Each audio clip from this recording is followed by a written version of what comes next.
just about now. I went through one of those particularly trying times in your life, which comes along once in a while. I was sick all fall with something weird in my throat, and I couldn't figure out what was going on, and I kept taking antibiotics, hoping it would resolve itself.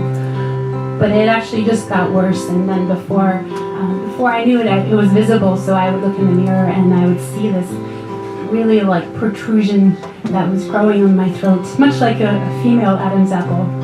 At which point it was pretty obvious that something was wrong, so I went to the hospital and they finally diagnosed me with a congenital cyst on my voice box. And the cyst itself was actually pretty likely to be benign, so that part wasn't scary, but the voice box part was really scary because it had to come out, and they were going to have to cut through all this tissue that is involved in voice production. And so even my surgeon said, like, I have no idea how this will affect your singing voice. We just don't know.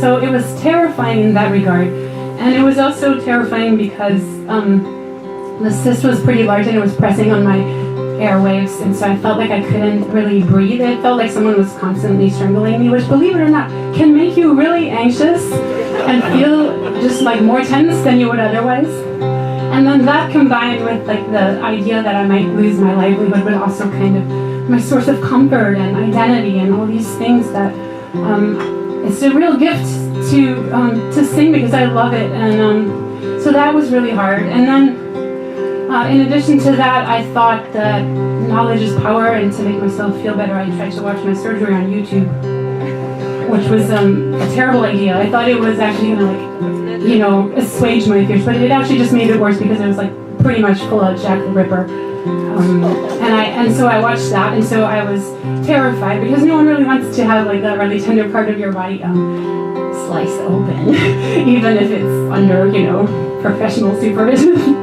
So my anxiety could not have been higher. In fact, some of my former co-workers are here, and my job was, there were times where I was so anxious I just wanted to crawl under a chair and black out. So I did the only thing that made sense to me at that time, which is that I retreated to my closet and I sang.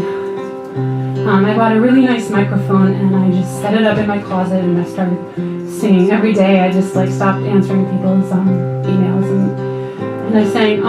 It's good to record in your closet because of sonic issues. It's just it's better for sound. It's a bit cramped, you might be singing and t-shirts falling on your head and just keep going.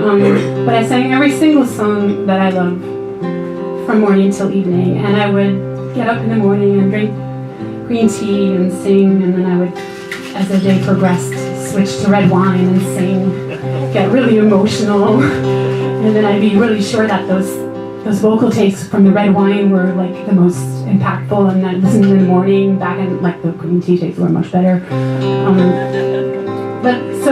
So now I'm actually working on putting all those vocals into an album. But this is one of the songs I sang in my closet. I don't know what